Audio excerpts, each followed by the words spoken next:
Portuguese custard tarts. They're loved the world over. I myself have had them more times than I can count because I live in a part of the United States where there's a large Portuguese population, so I can actually walk into a bakery anytime I want and pick these up. So because of that, I've never had the need to make them. But as a baker, I was thinking the other day, how are these made and where do they come from? Obviously they're from Portugal, but what's their origin story and how old are they? So I thought we'd explore that in today's video. Let's crack the code on how to make these little Portuguese treats, as well as learn about what their origin story is, where do they come from. So let's get started on Pastéis de Nata. When I first set out to make these, I had seen the advice from some people that if you didn't have the Portuguese tart tins, you could just swap in an American muffin tin instead. But when I watched people make it using an American muffin tin, they often came out with soggy bottoms on their pastry shells. And we all know from watching the Great British Baking Show, there is no greater sin in the baking world than soggy bottoms on your pastry shells. So I sat down and did some research and decided to order the real deal instead. Now, what makes the Portuguese tart tins really unique is that they're made from carbon steel, and this allows the heat to penetrate through the metal and cook the pastry really quickly. And not just that, but because they're in individual tins and they sit next to each other, it's unlike the American muffin tin where it's all connected and the heat isn't circulating right in between all of them. Now, the reason we're so concerned with them cooking really quickly is because traditionally pastéis de nata are baked at a really high temperature for a short period of time. This allows for that classic blistered top, but it also runs the risk of giving you a soggy tart shell.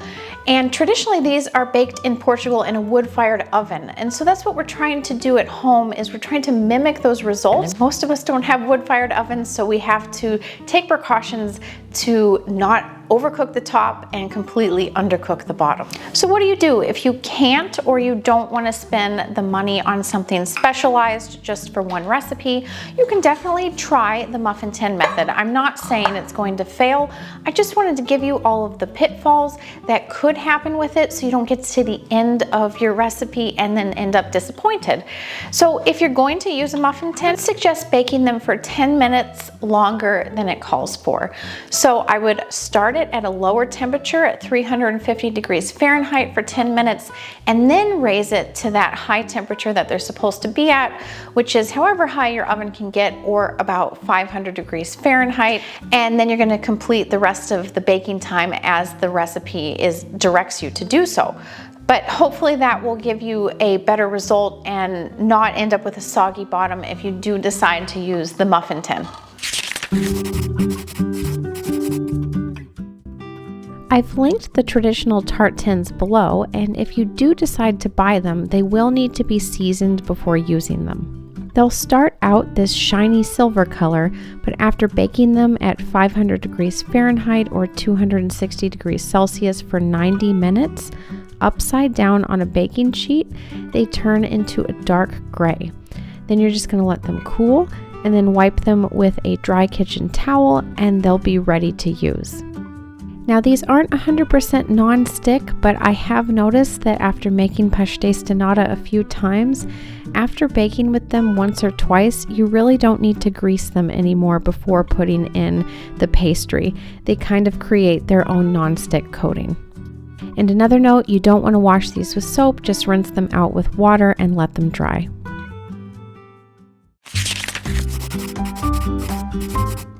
So we're going to start off by making a really simple dough of just flour, water, and salt. And you don't need a stand mixer for this. This is a really simple dough, but I'm just using it for convenience, but you can do this by hand. So start by adding flour, and we're using all-purpose flour here.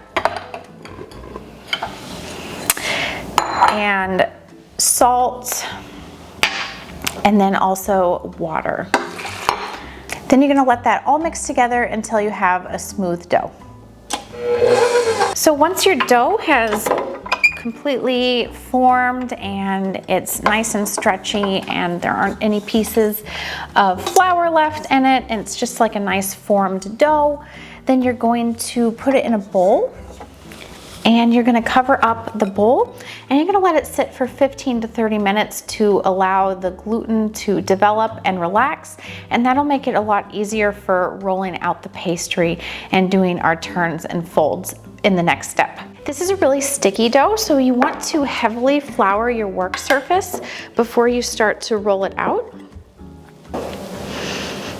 Normally, recipes don't call for heavily flouring work surfaces like this, so it feels a little odd to just be dumping flour onto your countertop, but trust me, you definitely want this, because if you start to roll it out and then it sticks, it kind of messes with the whole thing. So you kind of just want to pat it into a little rectangle, and you're going to roll it out into a 16 by 16 inch square. Now this is a little bit less finicky than the French puff pastry that you use for making things like croissants, so you don't need to be as precise as you would with that puff pastry. So if you don't get exactly 16 by 16 inches or it looks a little wonky, it's not the end of the world. We are going to correct it at the end when we trim off all the edges after rolling and buttering and folding and so on and so forth. To get that even square shape, you can kind of pull the corners as you find that it shrinks back in some areas. Some areas may feel thicker, so you can just kind of stretch them and bring them into a square. And you can always just like roll one little section if you feel like only that needs to move to get your square shape. And then I just have a little ruler on the side just as a guide. Like I said, it doesn't have to be a perfect 16 inches, but it's nice to know like where you're at. Right now I'm at 14.5 inches, so I have a little more to go in this direction, and then I'll focus on the other direction. Every now and then you kind of want to just check and make sure that your pastry is not sticking to your work surface. And if it is, just kind of throw a little bit more flour under there and get up any of those parts that are sticking, just so that you don't get to the end of this and then you find that you can't even pick up your pastry because it's all glued to the countertop.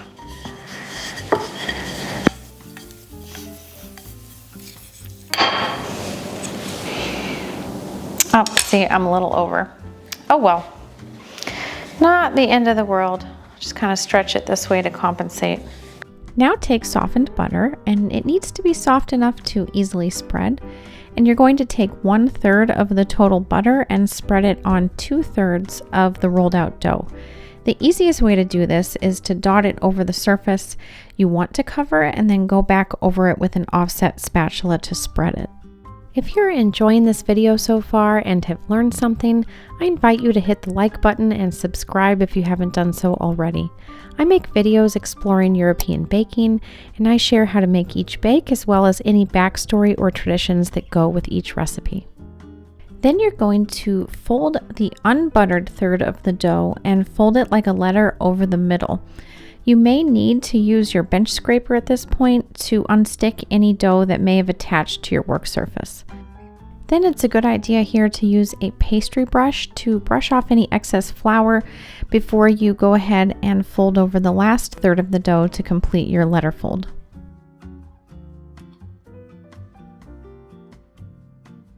Now you're going to turn the dough 90 degrees, and the easiest way to do this is to actually just fold the dough over itself like this. Make sure it's well floured so none of it sticks together, because you're going to be unfolding it once you turn it 90 degrees.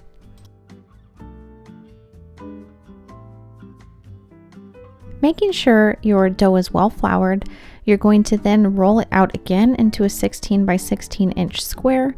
And then you're going to repeat the same process of buttering 2/3 of it, folding over 1/3 of the unbuttered dough, and then the last third of the buttered dough, and then making another 90-degree turn.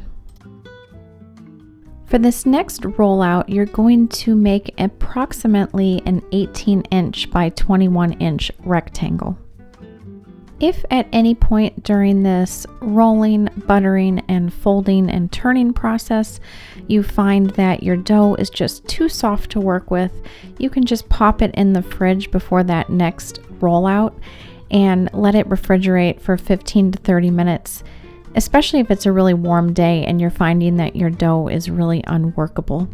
Mine was doing okay because it wasn't a warm day, but like I said, if you need to, definitely pause your rollouts and stick it in the fridge just to make it easier to work with.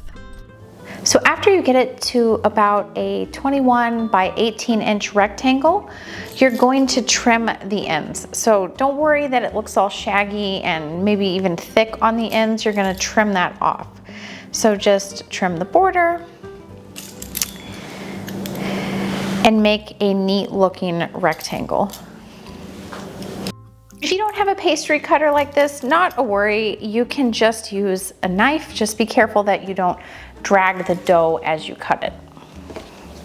So now you're going to spread the rest of the softened butter. You have 1/3 of your butter left, and instead of doing 2/3 of the dough this time, you're going to spread it across the whole thing. And then after it's all spread evenly, we're going to roll it up into a tight cylinder. And while I do that, I'll tell you a little bit about the history and the origins of this dessert. Pastéis de Nata are part of a class of sweets called monastery sweets, and these were sweets that convents and monasteries made and sold to the public as a way to make revenue for their lives. You'll find that a lot of these monastery sweets very heavily feature egg yolks, and there's a very good reason for that. It's because egg whites were used in starching religious habits, which are the clothing that nuns and monks wore. And so because they would use the egg whites to starch their habits, there would be a lot of egg yolks left over. And instead of letting them go to waste, the egg yolks were put to good use and a whole class of egg sweets was developed. And this was the case all over Portugal as well as Spain. So you'll find different types of egg sweets, meaning sweets that are heavily based off of egg yolks, were developed in the Portuguese monasteries as well as the Spanish monasteries. And so Pastéis de Nata was one of those. And you'll see that when we make the custard, it only has egg yolks in it. Specifically regarding these Portuguese custard tarts, they were developed before the 18th century by the Hieronymus monks in Lisbon, Portugal. About a century and a half later, during the liberal wars of the 1820s and 30s, many of the monastery lands were confiscated from the monks and nuns of Portugal. And because of this, they needed to bring in revenue in order to pay for where they would live. The Hieronymus monks started making pastéis de nata at a local sugar refinery right next to the monastery as a way to bring in revenue and pay for their monastery.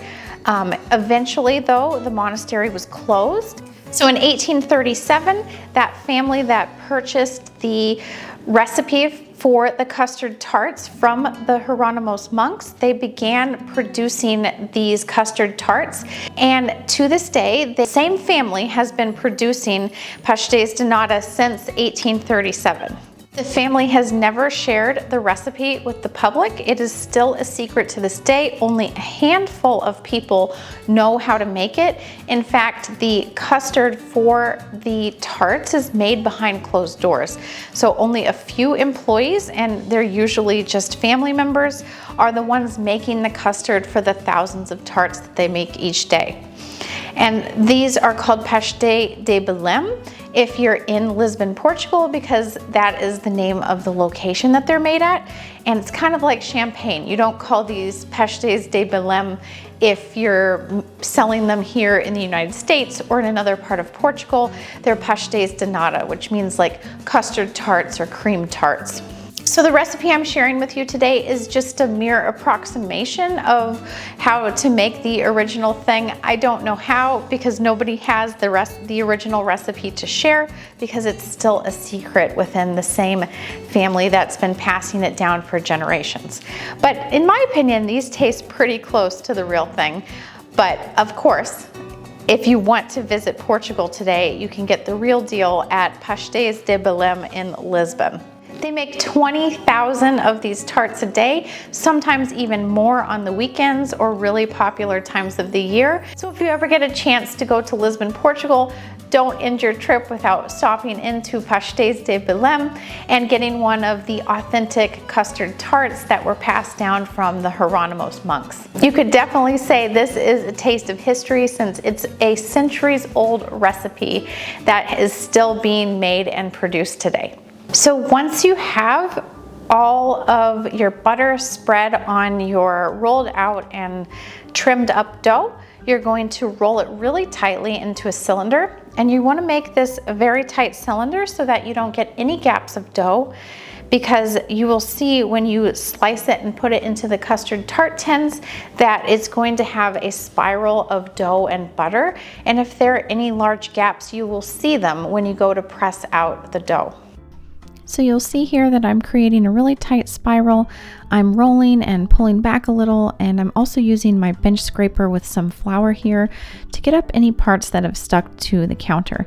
This might take you a few minutes, but just be patient with it and just push and roll and scrape as you need to. Once I have it rolled up, I pinch the seam just to make sure that it doesn't unroll as you continue to use it. Then I'm going to cut off the ends here, and then I'm going to cut the whole thing in half. Try your best not to compress all of the layers together as you cut it. A serrated bread knife works well for this if you use it in a back and forth sawing motion. Then wrap both of them separately in plastic wrap, and you're going to place these in the fridge for 1 to 2 hours to harden up and chill so that they're ready to be sliced and put into the pastry shells. And each of these sections will make 12 Pastéis de Nata. So today is actually the next day because I didn't have time to finish the tarts yesterday, but that's what's great about this recipe is it really lends itself to a make-ahead recipe. Even though it's really involved and has a lot of steps and takes quite a bit of time, you can do all of that in advance. You can make the dough 2 to 3 days in advance. You can make the custard 2 to 3 days in advance.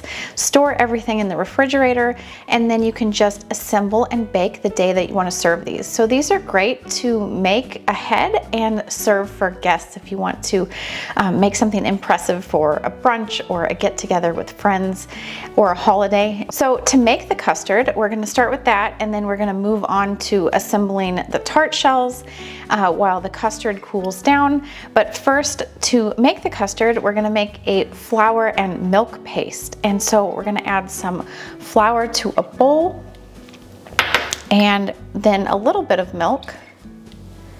And we're gonna whisk that all together just to make a paste. So once we've made that paste, then we're gonna just set that aside briefly, and we're gonna add milk to a saucepan over the stove, and we're just gonna heat it up until it forms little bubbles around the edges.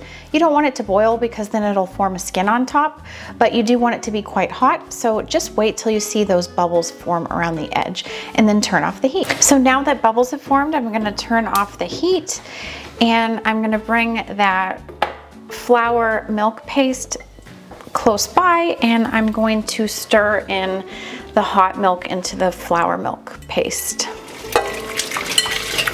And you want to whisk as you pour.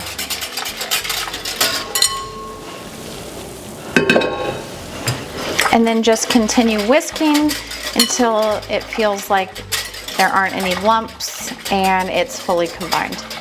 Then you're just gonna set that aside while we make a sugar syrup on the stove as well.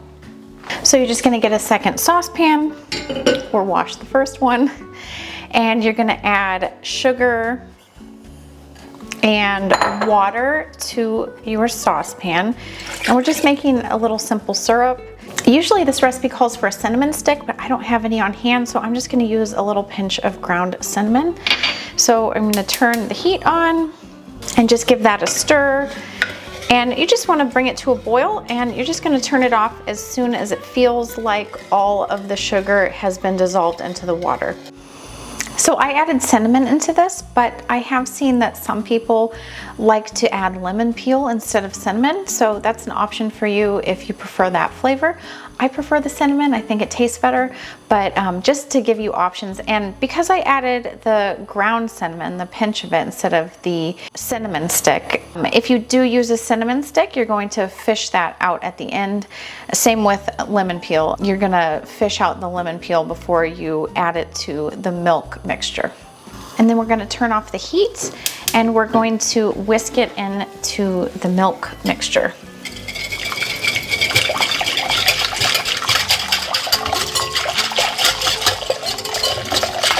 And then just to finish it off, we're gonna add in vanilla extract. I usually add vanilla extract into the end of recipes when you're cooking something like this on the stove, just to retain all of that vanilla flavor, because vanilla extract tends to cook off some of the flavor if you heat it on the stove for too long. So since the milk has kind of cooled down the sugar syrup, we're just adding it to that end mixture. So now we're gonna let this sit and cool down, and you want this to get down to about at least 140 degrees Fahrenheit before we add in the egg yolks as the final step. So now the custard has cooled down, or it's not a custard yet, I have to add the eggs.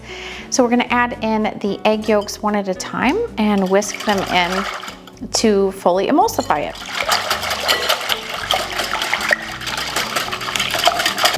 You're probably wondering how this really thin, liquidy custard is going to become thick and solid, but I promise it does. I've never made a custard quite like this where you add a sugar syrup and it's really liquidy, but I promise the end results are beautiful. So with any custard or pastry cream or anything where you cook with eggs, I like to just strain it through a fine mesh sieve before I use it, just to make sure there aren't any leftover bits of egg that shouldn't be in there. Also, you do want to pour this into some kind of measuring cup with a little spout, just so it makes it easier for distributing the custard into the pastry shells when you go to bake it. Then you'll put some plastic wrap on this and stick it in the fridge until we're ready to use it. Now it's time to assemble the pastry shells. You can actually do this step while you're waiting for the milk to cool down for the custard before you add those egg yolks. Take one pastry log out of the fridge and slice it into 12 even slices. This recipe makes a total of 24 tarts.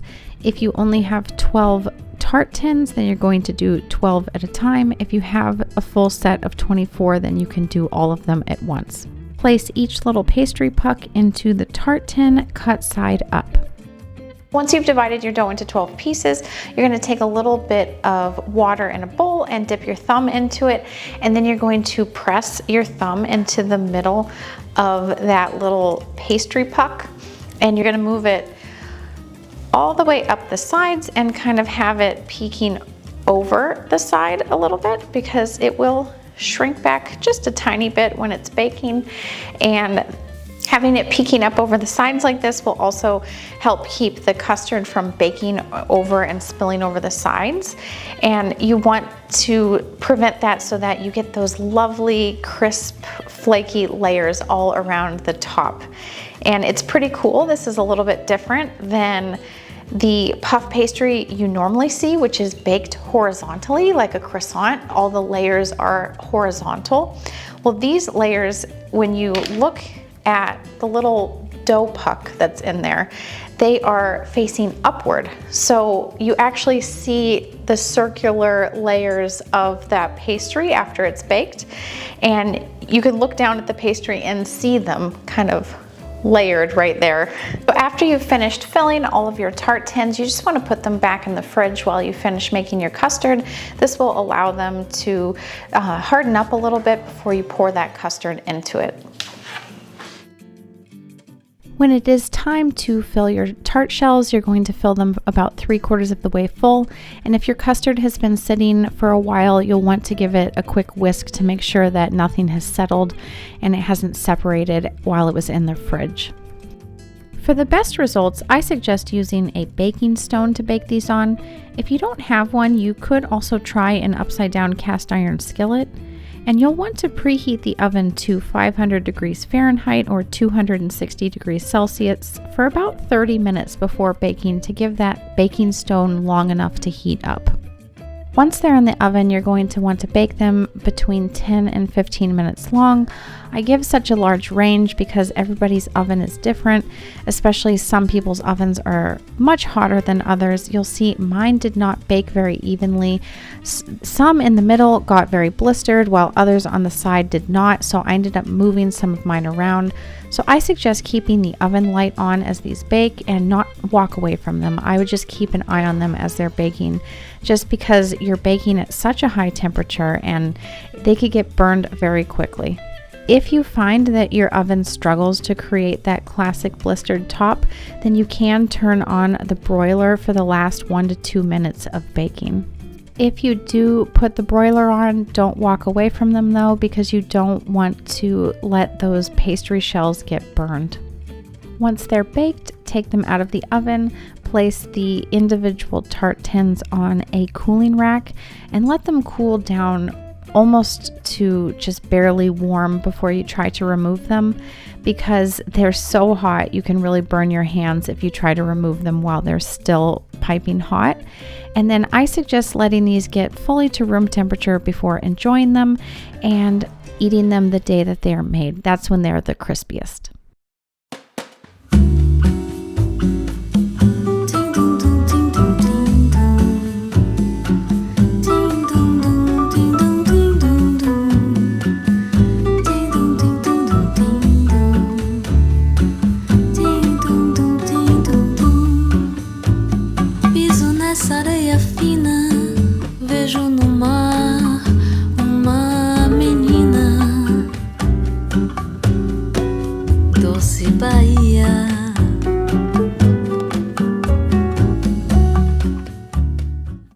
Gosh, I'm so happy with how these turned out with the, look at that flaky crust. It's like shards of dough just coming away. You can see those circular layers. And then that blistered top, I'm just really happy with how they turned out. So let's give it a try.